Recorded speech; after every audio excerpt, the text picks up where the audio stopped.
Boa tarde, meus amigos que nos ouvem e nos assistem.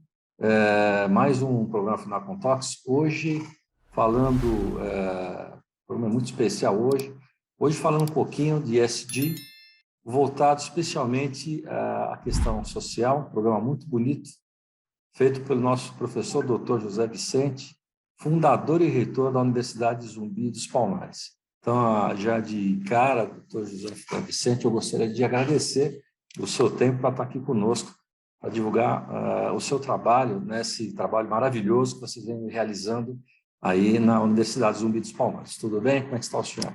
Presidente Sérgio, querido, uma grande alegria, uma grande satisfação de poder participar dessa conversa gostosa, e quero aproveitar e transmitir aí um abraço muito afetuoso, né, para todo o time, né, da Fenacon, né, para todos, o ecossistema da Fenacon, que ao final ajuda a levar, né, esse nosso Brasilzão para frente, que continue sempre assim, uma grande alegria.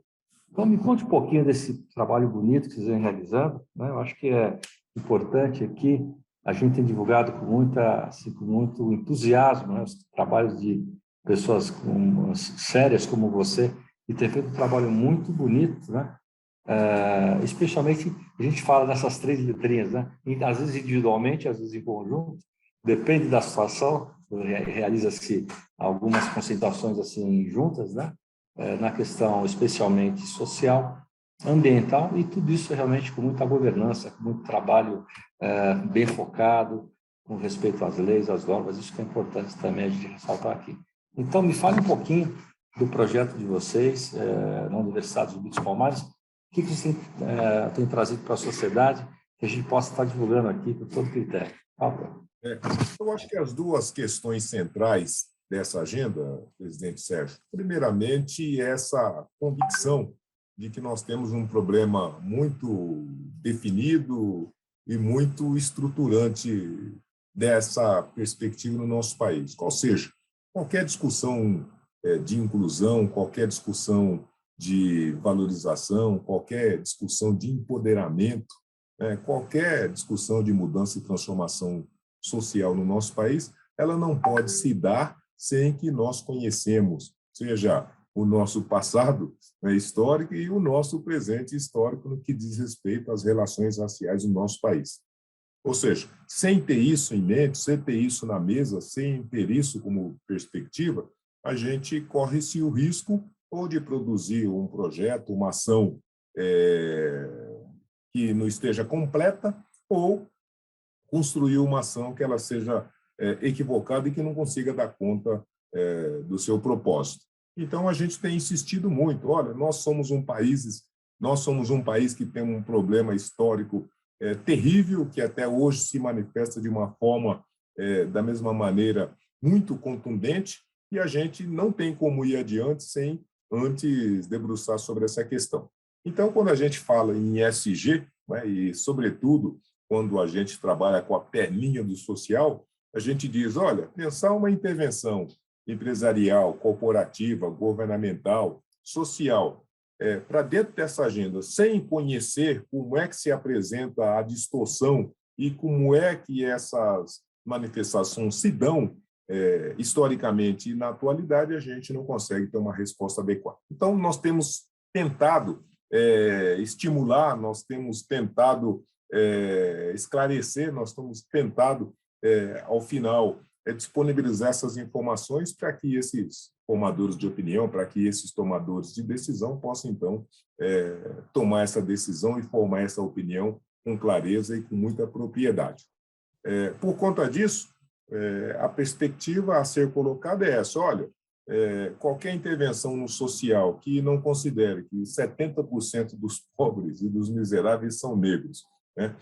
Uma intervenção no social que não considera que a grande maioria daqueles que sofrem os impactos das desigualdades sociais e econômicas são os negros, sem desconsiderar que a grande maioria daqueles que estão recolhidos, por exemplo, nos presidiários, são 70% de negros, sem conhecer que 70% das vítimas, das 50 mil vítimas da violência policial ao ano, são negros.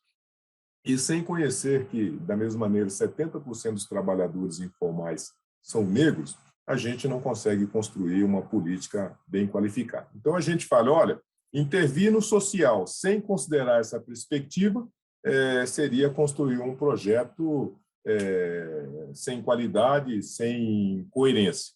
E fazer uma intervenção sem pensar nessa dimensão, da mesma maneira, não se alcança o objetivo adequado. Então, a gente tem feito esse esclarecimento, tem feito esse chamamento, tem feito esse debate importante, e com isso nós temos estimulado muito os atores importantes, muitos atores sociais, empresariais e também governamentais, e com eles nós temos tido um pouco de sucesso em promover essa consciência e, a partir dessa consciência, ações que contemplem essa dimensão e, por conta disso, ações que têm, ao longo do tempo, ajudado a mudar essa agenda no nosso país. Disposição inicial perfeita, né? Afinal de contas, somos todos irmãos, né? Temos direitos iguais, as oportunidades não são as mesmas. Você tem toda a razão, a gente precisa incluir realmente as pessoas mais desfavorecidas, os negros, que você bem colocou também, que a gente percebe.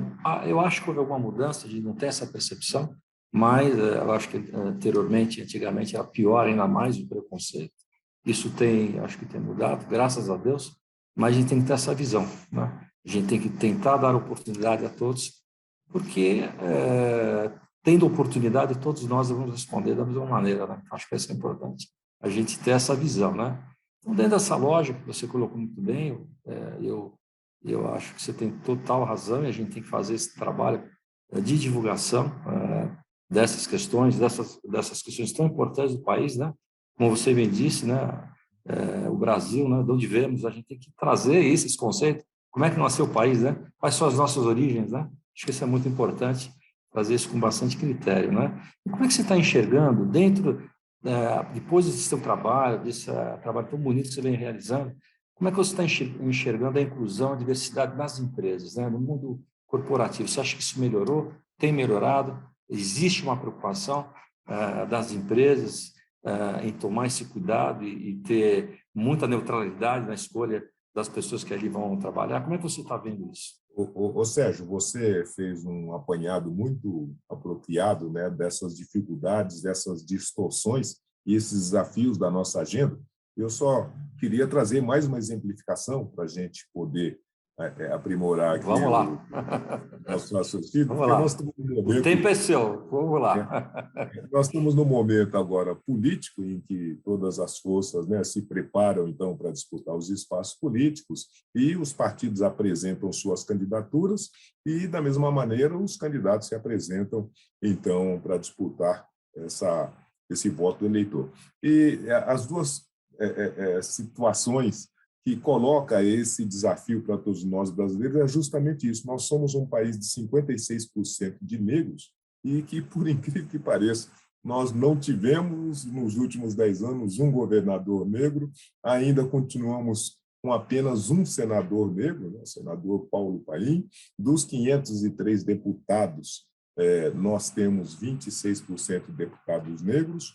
Nós não tivemos até aqui a apresentação de qualquer candidatura, seja para presidente, seja para governador, seja para senador, negros. Então, só para trazer uma das dimensões do desafio, né? Como é que a gente pode pensar em democracia, como é que a gente pode pensar em participação igualitária, como é que a gente pode pensar em representação de interesses de todos o espectro de uma sociedade se 56% da população está fora do processo.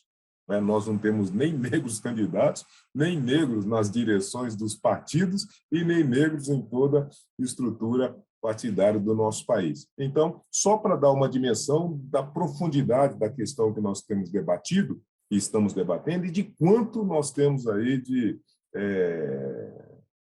necessidade de fazer uma transformação profunda. E, da mesma maneira, eu fiz essa manifestação para trazer também para dentro dessa dimensão que você pergunta, que é a dimensão corporativa, a dimensão empresarial, o mesmo desafio e a mesma intensidade do fosso que se apresenta para dentro dessa questão. Imagine, nós somos, de novo, 56% de brasileiros negros, né, quase 110 milhões de pessoas, e você não vê esse Brasil negro, você não vê esse Brasil de profissionais negros em qualquer dos espaços corporativos do nosso país. Nós chegamos ao absurdo, né, de não termos, nem eu, nem você, conhece um presidente negro de uma grande empresa do nosso país nos últimos 20 anos.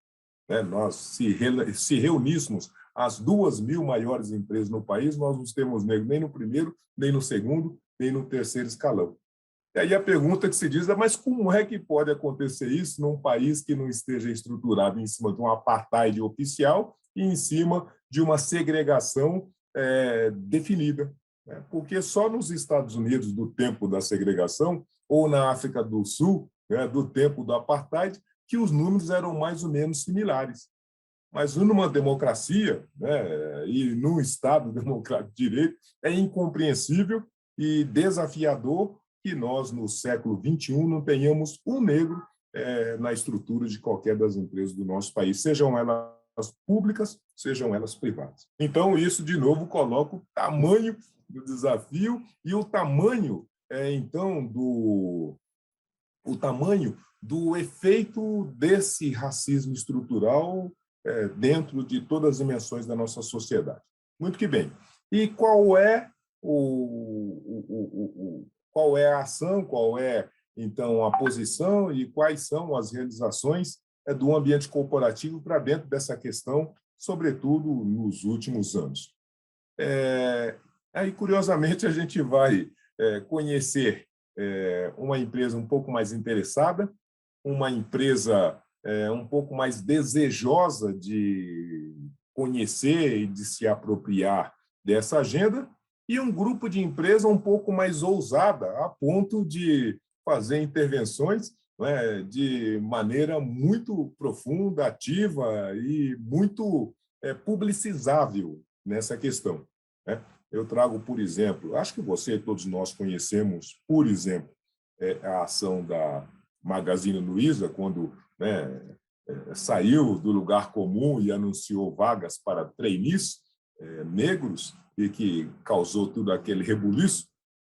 Mas nós vimos agora, por exemplo, Sérgio, o caso do LinkedIn, em que, indevidamente ou sem considerar essa mudança em curso, ele tomou uma medida que contrariava, pelo menos, o que é um consenso aqui no Brasil, e, por conta disso, o que nós vimos foi um conjunto de empresas se levantarem para exigir que o LinkedIn voltasse atrás e para que ele reconsiderasse aquilo que no nosso país é uma necessidade, ou seja, um tratamento afirmativo para a questão das vagas para profissionais negros. E qual não foi a surpresa? Primeiro, que as 40, quase 40 empresas pressionaram o LinkedIn, inclusive muitas delas empresas americanas com sede aqui no Brasil. O LinkedIn, por conta disso, refez os seus conceitos e tomou uma decisão ainda mais extraordinária. Olha, a partir de agora, a nossa política mundial vai contemplar a diversidade local. Então, nós conseguimos fazer essa mudança, fazer essa transformação. Mas veja o que nós estamos dizendo. Empresas públicas, privadas, nacionais e internacionais se juntaram para defender e para exigir o cumprimento de uma bandeira de valorização, de inclusão e também de empoderamento do negro brasileiro. Então, isso é muito novo no nosso país. Nós já vimos até o governo, sim, normalmente criou política de cotas, criou leis específicas, mesmo agora acabou de sancionar a Convenção Interamericana contra a Eliminação do Racismo, criou o PROCON racial, por exemplo. Enfim, o governo tem criado várias medidas, algumas instituições da sociedade civil também, mas as empresas até então não tinham tido nem muito interesse, nem muita disposição para essa agenda, e agora, de uma forma totalmente surpreendente, um grupo delas não só tem tido, então, esse interesse, essa disposição de se apropriar da agenda, como tem se posicionado de uma forma muito consistente na defesa desses valores, desses fundamentos. Então, nós temos um conjunto de empresas que estão aqui na fronteira, né, dessa transformação social e que estão fazendo bem e que estão trazendo mudanças significativas e ações simplesmente inéditas, como essa da Magalu, mas como essa do próprio LinkedIn. Temos um conjunto de outras empresas que têm procurado aprender, apreender e também conhecer mais sobre essa questão.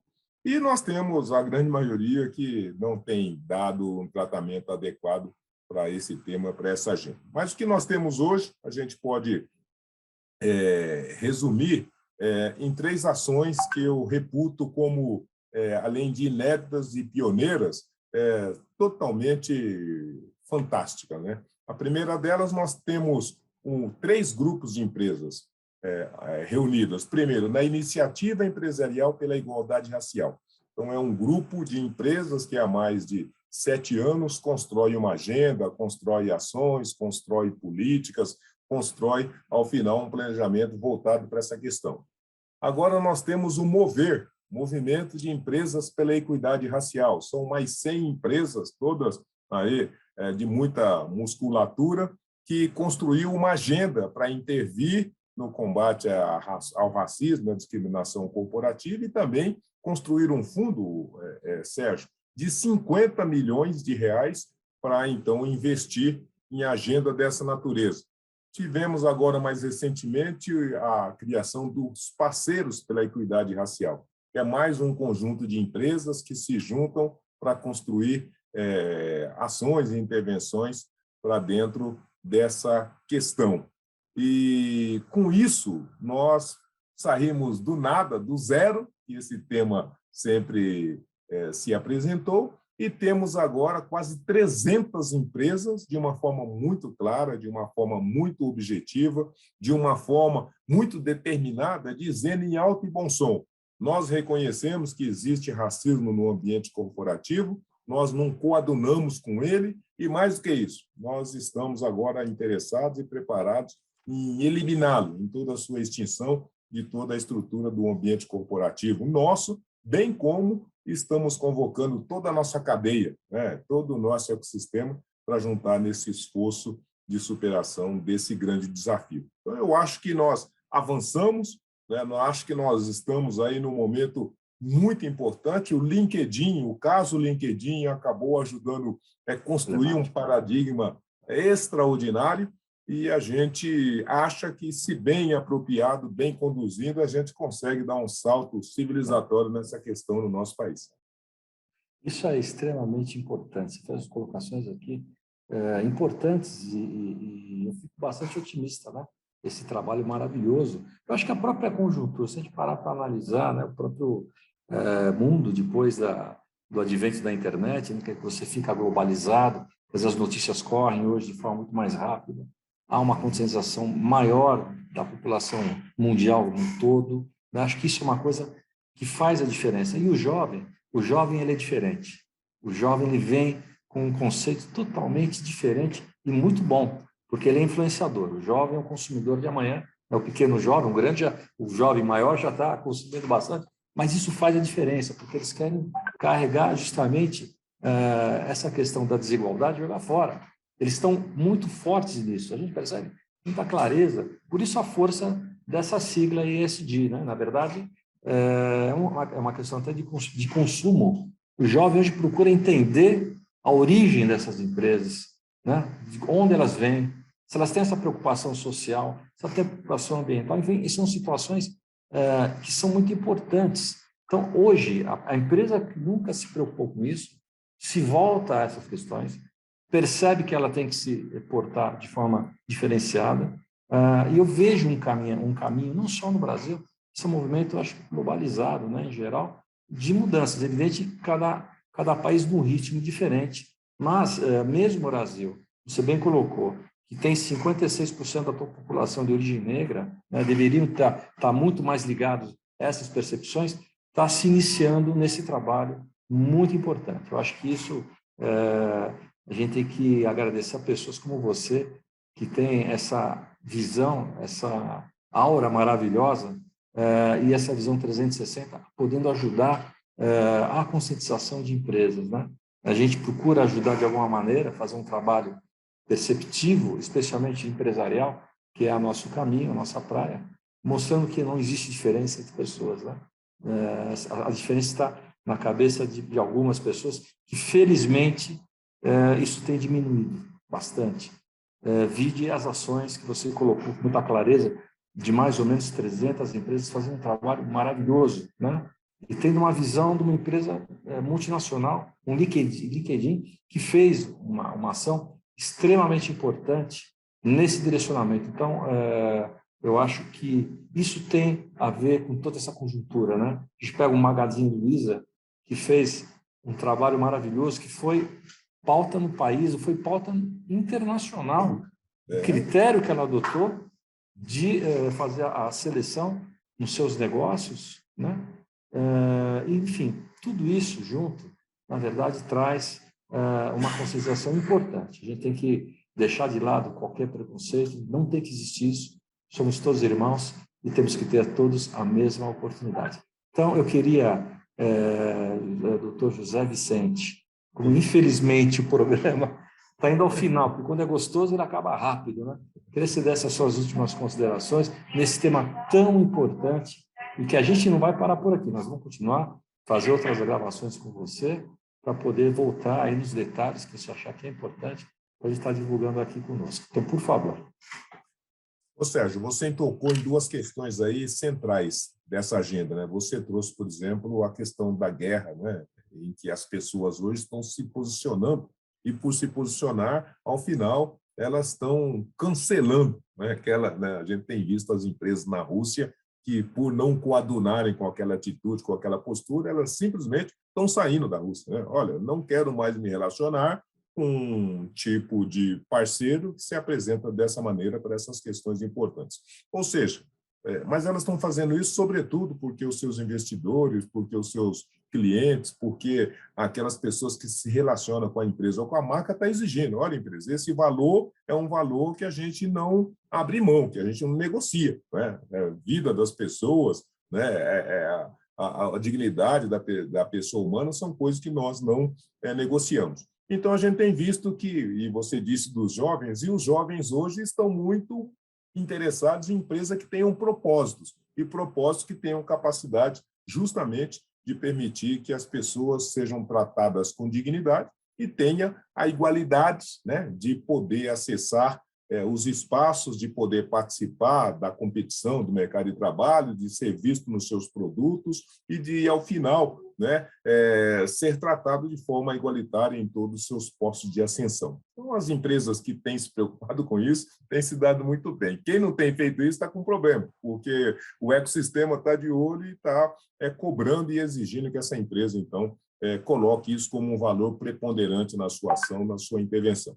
Isso é uma coisa. Por outro lado, e a gente tem visto, né, que no nosso país, infelizmente, ainda alguns territórios são territórios que o negro, por conta do racismo estrutural, ele corre risco até de vida, né? Ele corre risco de agressão à sua integridade física e psicológica. Nós vimos, acho que você viu, né, Sérgio, essa comunicação, essa notícia do Jornal Nacional, que uma mulher negra estava no apartamento, né, aguardando um Uber, de repente uma mulher queria saber por que a mulher negra estava ali, sentada naquele banco, né, e por conta disso socou, esbofeteou, né, agrediu, né, a integridade física, ou naquele caso, por exemplo, do Carrefour de Porto Alegre, nós vimos que um homem negro entrou ali vivo para fazer uma compra e voltou morto. Né? Então, os territórios, os ambientes, inclusive de consumo, ainda continua sendo hostil e muito perigoso para o jovem negro em pleno século XXI. Isso coloca duas questões. A primeira é de que e precisa ser um trabalho da nossa geração, deixar uma contribuição significativa para a gente dar um salto civilizatório nessa questão. Isso é uma obrigação de todas as instituições, como é a nossa, mas também como é a FENACOM, para dizer em alto e bom som que esses valores não nos pertencem, não é? E isso é, para a nossa geração, um desafio. Nós não podemos nos dar o luxo de entregar para os que virão depois um país, não é? Com essa atitude, com essa postura um país que trata negros e brancos de forma tão distinta e que, ao final, reserva, sobretudo para os negros, todos aqueles malefícios, todos aqueles danos, todas aquelas hostilidades que resultam, dentre outras coisas, até na eliminação física do homem negro, da mulher negra em determinado espaço do nosso país. Então, nós estamos desafiados, mas também temos aqui uma janela de oportunidades e penso que juntos a gente tem uma grande possibilidade, uma oportunidade enriquecedora de dar um salto adiante, consolidar o ESG como um valor importante na relação social, empresarial, corporativa e estimular pessoas para que sejam defensores de uma relação social em que ninguém seja distinguido pela sua raça ou pela cor da sua pele. Doutor José Vicente, esse nosso bate-papo foi tão gostoso, eu ficaria aqui mais umas 2 horas, viu?